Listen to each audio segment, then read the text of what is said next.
ce retard. Tout de même, vous êtes au rendez-vous. Aujourd'hui, c'est un grand honneur pour la Fédération haïtienne de football de pouvoir convoquer la presse sportive pour faire l'annonce des 26 grenadiers retenus pour défendre les couleurs nationales à une phase finale de Coupe du Monde à travers la voix du sélectionneur Sébastien Minier.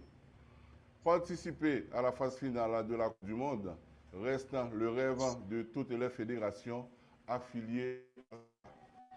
16 ans après, le comité de normalisation l'a réalisé sans qu'elle était capable de faire évoluer son équipe nationale à domicile et par moments même dans des conditions extrêmement difficiles.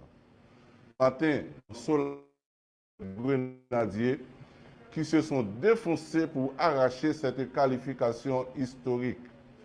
La fédération veut dire un grand merci aux absents de la liste des 26, tout en leur donnant la ferme garantie qu'elle leur sera reconnaissante pour toujours. Et sans vous faire attendre trop longtemps, nous allons passer au moment tant attendu en accueillant le sélectionneur Sébastien Minier. Coach Minier, bonjour, vous allez bien? Messieurs, dames, bonjour, ça va bien, merci. Un peu de pression, coach, non?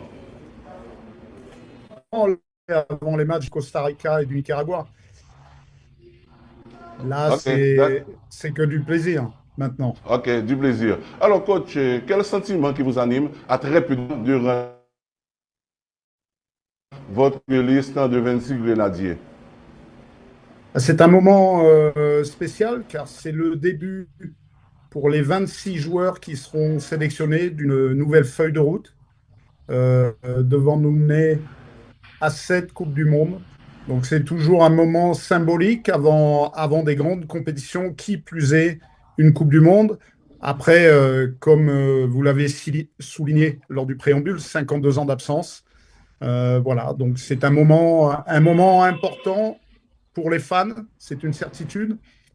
Pour le comité de normalisation, qui a tout mis en œuvre pour qu'on puisse performer et atteindre cet objectif. Pour mon staff et puis bien entendu pour les joueurs, puisque c'est la récompense suprême, le Graal pour tout footballeur. Ok. Choisir les 26 coachs, c'était facile pour vous ou compliqué? Évidemment, c'est difficile puisque depuis maintenant 2 ans et demi, il y a des liens affectifs aussi qui rentrent en ligne de compte avec mes joueurs, avec mon groupe. Mais ma fonction de sélectionneur, c'est de choisir et malheureusement de rayer des visages, des sourires, en pensant toujours à ce qui est le plus important dans ma fonction, ce qui est bien pour que la sélection soit performante. Donc, je suis amené à choisir, malheureusement ou heureusement, suivant comment on prend la chose. D'accord. Maintenant, coach, on va rentrer dans la dernière ligne droite de votre préparation. Juste avant de communiquer la liste, quel est votre programme pour arriver à cette date tant attendue du 13 juin et le match contre l'Écosse à Boston? Nous intégrerons notre camp d'entraînement à Miami le 24 de ce mois. Nous aurons ensuite 2 matchs amicaux contre la Nouvelle-Zélande et puis le 5 pour le Pérou.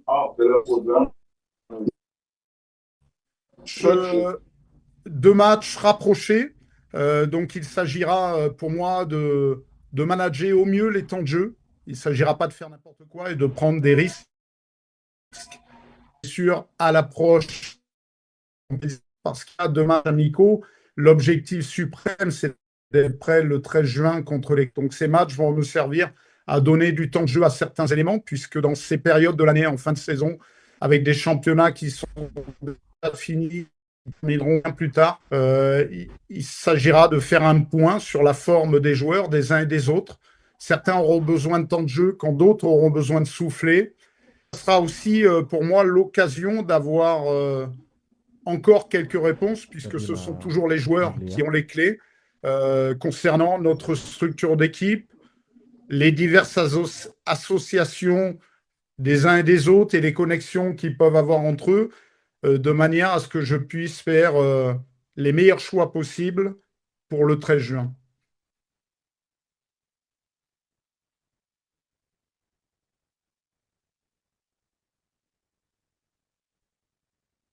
Allô?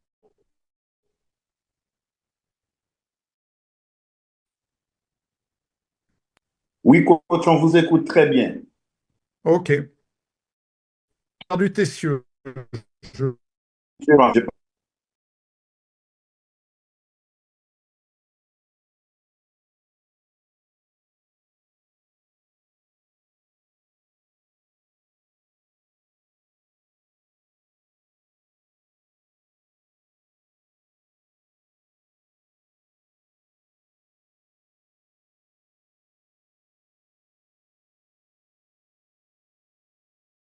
Ensuite, concernant les défenseurs, Alice, oui, moi. Arcus Carlens, Poguin Wilgens,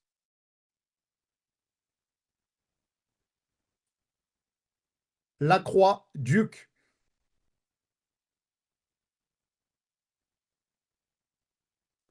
Expérience Martin, Duverne J.K.,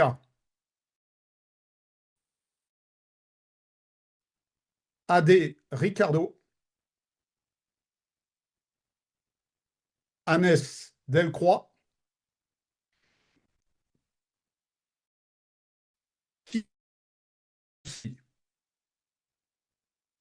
dans la ligne défensive. Concernant le secteur du milieu de terrain, nous aurons parmi les 26 joueurs sélectionnés Carlfred Sainté,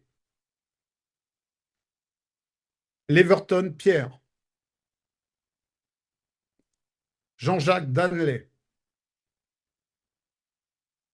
Jean Rickner Bellegarde, Pierre Woodanski, de Simon. Et pour basculer sur le secteur offensif, maintenant, nous aurons Lucius Ditson, Josué Casimir, Derrick Ruben Providence, Dukens Nazon, Franzi Pierrot, Wilson Isidore, Yacine Fortuné et Lenny Joseph, soit 26 joueurs sélectionnés.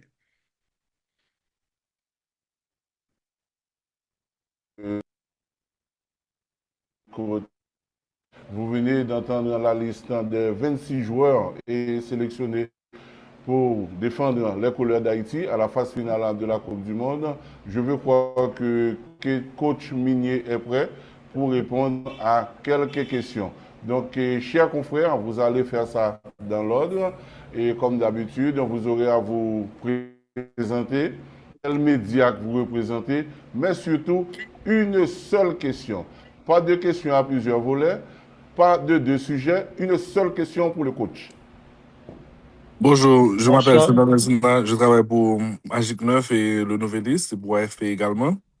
Et continuez, merci du dévoilement de votre liste. Maintenant, quelles sont vos attentes au niveau des résultats pour le mondial? Et on sait que Haïti n'a pas encore gagné une victoire à la Coupe du Monde. Est-ce que pour cette édition 2026, et vous espérez au moins marquer l'histoire et en gagnant un match de Coupe du Monde?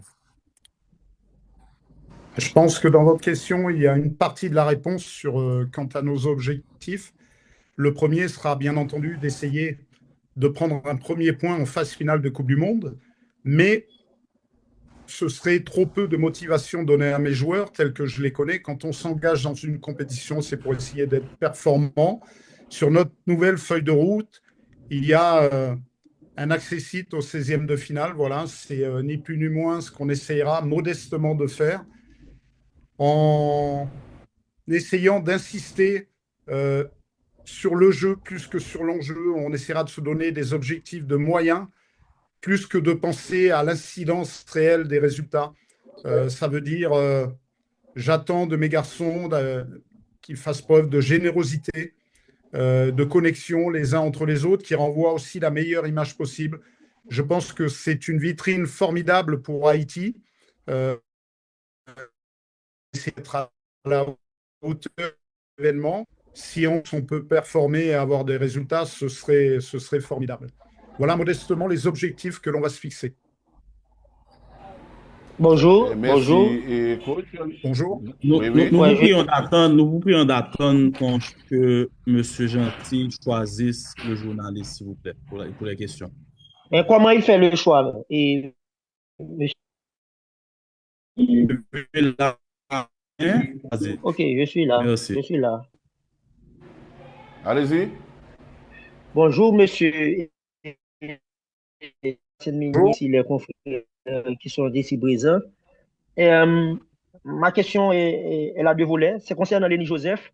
Avant la journée FIFA du mois de mars, vous avez parlé avec RMC Sport. Vous avez dit que vous auriez préféré les joueurs qui sont dans la Coupe du Monde, qu'ils soient avec vous pendant la journée FIFA du mois de mars.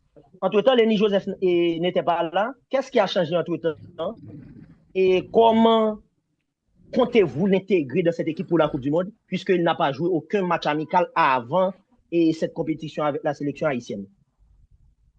Je ne reviens pas sur ce que j'ai dit, les mots ont un sens. J'ai dit que j'aurais préféré l'avoir effectivement lors de la dernière fenêtre FIFA. Malheureusement, ça n'a pas été possible. Donc il faut savoir à haut niveau faire preuve d'adaptation. Maintenant, on n'oublie pas qu'il y a des garçons qui ont construit une base de cette qualification, mais c'était au mois de novembre. La Coupe du Monde aurait été comme la dernière au mois de janvier, certainement que je serais reparti avec le même groupe, figé. Là, il y avait 7 mois. À haut niveau, c'est très très long. Donc maintenant, j'oublie pas que des garçons nous ont qualifiés, ont construit la base, le socle de cette équipe.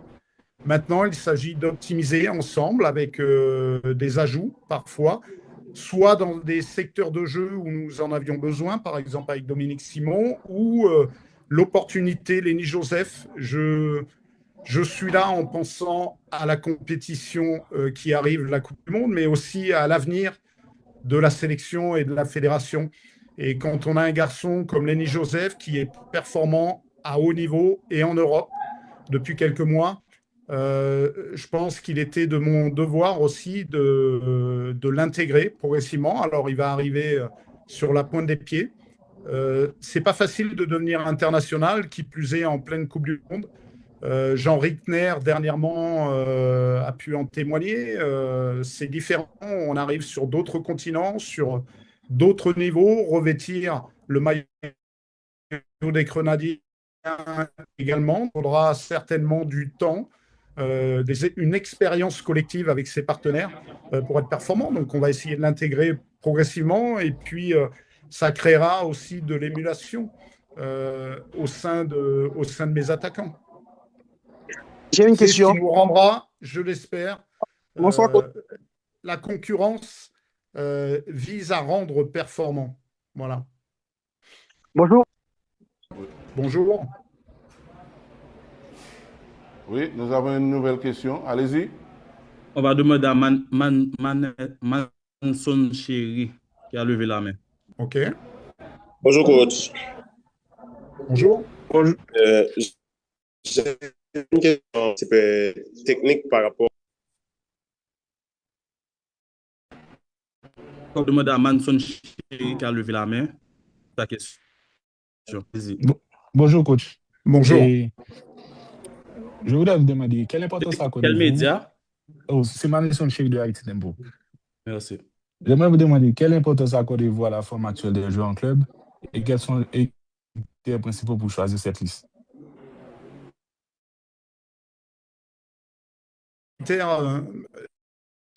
l'intérêt, c'était pas forcément quand on s'inscrit dans ce genre de compétition, et c'est ma 12e compétition internationale, il ne s'agit pas de prendre les meilleures individualités, forcément. C'est d'essayer de constituer le meilleur groupe possible pour que la sélection nationale soit performante. Donc, évidemment, il y a des matchs passés au niveau des Grenadiers, au sein de leurs clubs respectifs. Après une sélection, un pays comme Haïti, aujourd'hui, on a pas mal de joueurs aussi qui sont parfois en difficulté dans leur club, contraints ou forcés. Je ne vais pas revenir sur les événements en Iran actuellement, par exemple, concernant du Qassazon. Ça a été à moi et mon staff d'essayer de tenir compte de tout ce que pouvait apporter chaque élément au sein du groupe.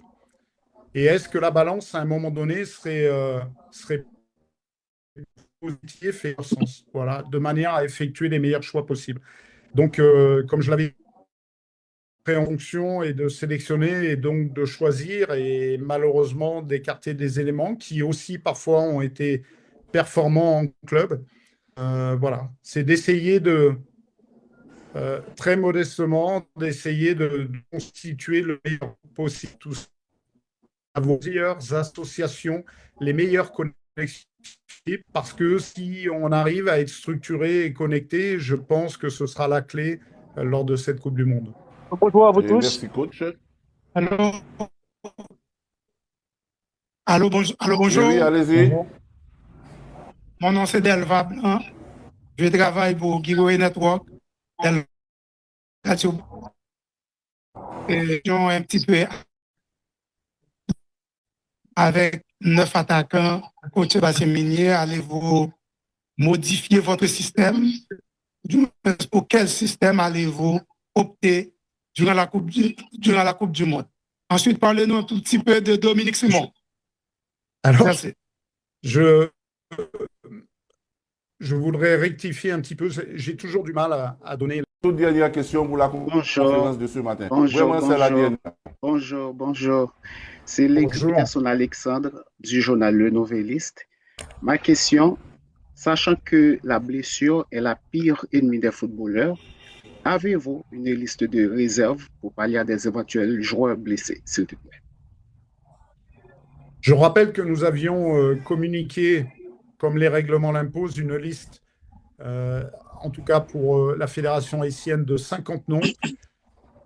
À partir du moment où il y a 26 élus, voilà, il y a 24 joueurs qui sont susceptibles d'être réservistes et d'être appelés s'il y a un souci majeur de blessure. Je rappelle que dans ce cas, nous aurons jusqu'au 1er juin pour la rendre officielle et ensuite jusqu'à la veille du premier match en cas de blessure. Et quant au gardien de but, une nouvelle loi pour cette compétition, nous pourrons changer de gardien même dans la compétition sur avis médical. Donc voilà, c'est une garantie. Mais je ne souhaitais pas avoir de réservistes au sein du stage. C'est toujours difficile d'entamer une préparation et puis au moment de la compétition de leur demander de quitter les lieux. Je préfère rester en contact avec eux. Forcément, je sais que ce soir, il y a des déçus et je peux tout à fait le comprendre. Maintenant, c'est aussi le haut niveau. Si ces garçons-là souhaitent un jour y performer, il faut accepter les règles du jeu. Donc voilà, il est possible, on ne fait pas d'omelette sans casser les œufs, il est possible que durant la préparation, il y a aussi 2 matchs amicaux. Je vais demander à mes garçons d'être impliqués, généreux, sans arrière-pensée. Donc il est possible qu'à un moment donné, il y ait une rectification à faire au sein du groupe. Voilà, on verra à ce moment-là avec mon staff ce qu'il convient de faire. Aujourd'hui, je pense qu'on est paré, on a 26 grenadiers prêts à en découdre et à défendre au mieux les couleurs du pays. Merci et coach. N'oubliez pas, vous suivez la conférence de presse de l'annonce des 26 joueurs. Nous reprenons pour vous les 26 joueurs convoqués. Retenus alors, Johnny Placide, Alexandre Pierre et puis Josué Duverger pour les 3 portiers. Les défenseurs Carl-Lenz Arcus, Wilgens Poguin, Duc Lacroix, Martin Expérience, Jean-Kévin Duverne, Ricardo Adé, Agnès Delcroix, Ketou Termonsi. Les milieux de terrain, et Leverton Pierre, Calfred Sainté, Jean-Jacques Danley, Jean-Rickner Begard, Pierre Wudensky. En attaque, on a Lucius Ditson, Ruben Providence, Josué Casimir, Eric Etienne, Wilson Isidore, Dukens Nazon, Franzi Pierrot, Yacine Fortuné, Dominique Simon et Lenny Joseph. Coach, nous vous invitons à dire quelque chose, à nous dire quelque chose pour terminer la session de ce matin. C'est une grande fierté d'être le guide dans cette aventure vers la Coupe du Monde pour Haïti. Je sais tout ce que ça représente pour nos fans, pour nos dirigeants et évidemment pour nos joueurs. On va tout faire en termes d'investissement, d'implication pour être à la hauteur de l'événement et rendre fiers toutes ces personnes. Soyez-en sûrs. On aura aussi besoin de votre soutien tout au long en rappelant que dans cette compétition, il va falloir faire preuve de résilience. Il est possible que jusqu'au 3e match, il y ait toujours des choses à jouer puisqu'il y aura une nouvelle donne avec des possibilités de qualification pour les meilleurs 3e du groupe. Donc, on doit garder des ondes positives jusqu'au bout et jusqu'au 3e match. Ce sera très important, déterminant si on veut performer dans cette compétition. Donc, je compte sur les fans pour nous accompagner positivement. Alors, coach, vous avez parlé du 3e match. Le 3e match, c'est à Atalanta contre l'équipe du Maroc. Alors, on débute dans la Coupe du Monde, ça c'est un rappel. On débute le 13 à Boston contre l'équipe de l'Écosse. Et on joue le 19 contre le Brésil. Et puis le 24 contre la sélection du Maroc. Mais avant, il ne faut pas oublier les 2 rendez-vous du mois de juin en Floride. Le 5 à Fort Lauderdale contre l'équipe de la Nouvelle-Zélande. Et puis le 5 à Miami, dans le nouveau stade de l'équipe de l'Inter de Miami, contre la sélection sud-américaine du Pérou. D'ici là, nous vous disons merci. C'est vrai que vous avez d'autres questions à poser. Vous aurez le coach dans d'autres circonstances. Ce qui est certain, le comité de normalisation, sous le leadership de la présidente, Madame Monique André, a promis au peuple haïtien de faire de son mieux pour que l'équipe haïtienne ait la meilleure présentation possible à cette phase finale de Coupe du Monde de football. Merci à vous tous. C'était un plaisir de vous avoir avec nous. Bye. Merci.